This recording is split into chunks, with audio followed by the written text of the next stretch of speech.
প্রধানমন্ত্রী নরেন্দ্র মোদীর ইসরায়েল সফরের ঠিক আগেই এক ঐতিহাসিক কূটনৈতিক প্রতিরক্ষা বার্তা দিল তেল আভিভ। ইসরায়েল ঘোষণা করেছে তারা ভারতকে তাদের বিশ্ববিখ্যাত আয়রন ডোম আকাশ প্রতিরক্ষা ব্যবস্থার প্রযুক্তি হস্তান্তরে প্রস্তুত। আর তেল আভিভের এই ঘোষণার সঙ্গে নতুন উচ্চতায় পৌঁছল দুই দেশের প্রতিরক্ষা সম্পর্ক। বুধবার দুদিনের সফরে ইসরায়েলে পৌঁছচ্ছেন প্রধানমন্ত্রী মোদী। সেখানে বেঞ্জামিন নেতানিয়াহুর সঙ্গে তার কৌশলগত দ্বিপাক্ষিক সম্পর্ক নিয়ে গুরুত্বপূর্ণ আলোচনার কথা রয়েছে।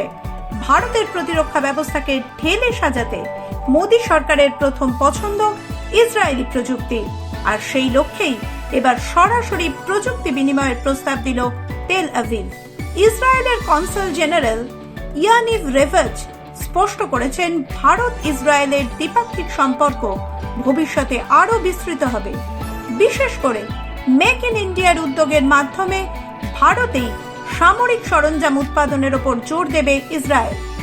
ইসরায়েলি আধিকারিকদের মতে, ভারত ও ইসরায়েল উভয় দেশই সন্ত্রাসবাদ ও আঞ্চলিক নিরাপত্তার মতো বিষয়ে একই ধরনের চ্যালেঞ্জের মুখে দাঁড়িয়ে আয়রন ডোম প্রযুক্তি বিনিময় করলে ভারতের আকাশ প্রতিরক্ষা সক্ষমতা উল্লেখযোগ্যভাবে বাড়বে এবং দেশীয় প্রতিরক্ষা গবেষণা ও উন্নয়নে গতি আসবে।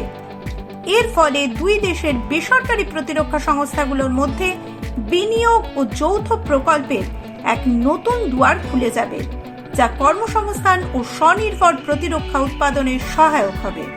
প্রতিরক্ষা বিশেষজ্ঞদের সূত্রের খবর, ইসরায়েল ভারতকে গোল্ডেন হরাইজন নামে একটি শক্তিশালী কৌশলগত ক্ষেপণাস্ত্র ব্যবস্থার প্রস্তাব দিয়েছে। এই ব্যালিস্টিক মিসাইলটি যুদ্ধ বিমান থেকে ছোড়া যায়। এই প্রযুক্তি ভারতে এখনো গবেষণা চলছে। এই ক্ষেপণাস্ত্র ভূগর্ভস্থ বাংকার, সুরক্ষিত সামরিক ঘাঁটি, এমনকি পারমাণবিক কাঠামো ধ্বংস করতে সক্ষম। এর পাল্লা প্রায় 1000 থেকে 2000 কিলোমিটার এবং গতি ম্যাক 5, অর্থাৎ শব্দের চেয়ে 5 গুণ। বর্তমানে ভারতের ব্রহ্মস ক্ষেপণাস্ত্রের গতি যেখানে ম্যাক 3, সেখানে গোল্ডেন হরাইজন যুক্ত হলে ভারতীয় বায়ুসেনার সুখোই 30 MKI বহর দক্ষিণ এশিয়ার এক অপ্রতিদ্বন্দ্বী শক্তিতে পরিণত হবে। 2035 সালের মধ্যে ভারত সুদর্শন চক্র নামে একটি নিজস্ব বহুস্তরীয় বায়ু প্রতিরক্ষা কাঠামো গড়ে তুলতে চাইছে। এই প্রকল্পে আয়রন ডোম, অ্যারো ও ডেভিস স্লিং এর মতো ইসরায়েলি প্রযুক্তি ব্যবহারের পরিকল্পনা রয়েছে দিল্লির। এছাড়াও ভারত ইসরায়েল থেকে আরও কিছু অত্যাধুনিক অস্ত্র কেনার জন্য আলোচনা চালাচ্ছে, যার মধ্যে রয়েছে স্পাইস 1000 নামে অত্যন্ত নির্ভুল গাইডেন্স প্রযুক্তির বোমা, র্যাম্পেজ দীর্ঘ পাল্লার সুপারসনিক এয়ার টু সারফেস ক্ষেপণাস্ত্র, এয়ার লোরা কয়েকশো কিলোমিটার দূরের লক্ষ্যবস্তুতে আঘাত হানতে সক্ষম ballistic missile, ice breaker stealth বৈশিষ্ট্যযুক্ত ক্রুজ মিসাইল যা রাডারের চোখ এড়িয়ে মাটির কাছ দিয়ে উঠতে পারে, আয়রন বেল উচ্চ ক্ষমতার লেজার অস্ত্র যা খুব কম খরচে ড্রোন ও রকেট ধ্বংস করতে পারে। প্রধানমন্ত্রী মোদীর সফরের আগে ইসরায়েল থেকে এসেছে এক নতুন ভূ রাজনৈতিক জোটের প্রস্তাব। ইসরায়েলের প্রধানমন্ত্রী বেঞ্জামিন নেতানিয়াহু একে বলেছেন হেক্সাগন অফ অ্যালায়েন্স বা ষড়ভুজ জোট।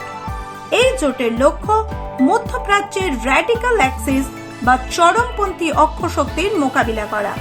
এই জোটে ভারত, ইসরায়েল, গ্রিস ও সাইপ্রাসকে প্রধান অংশীদার হিসেবে দেখা হচ্ছে। ইরান ও ইসরায়েলের মধ্যে উত্তেজনা যখন তুঙ্গে এবং অন্যদিকে পাকিস্তান ও সৌদি আরব একটি প্রতিরক্ষা চুক্তি করেছে, তখন নেতানিয়াহুর এই ঘোষণা উপমহাদেশের সামরিক শক্তির ভারসাম্যের জন্য বিশেষ তাৎপর্যপূর্ণ বলে মনে করা হচ্ছে। নেতানিয়াহু এই নয়া জোটকে একটি পাল্টা ভারসাম্য হিসেবে উপস্থাপন করতে চাইছেন, যেই জোটের মূল স্তম্ভ হল ভারত।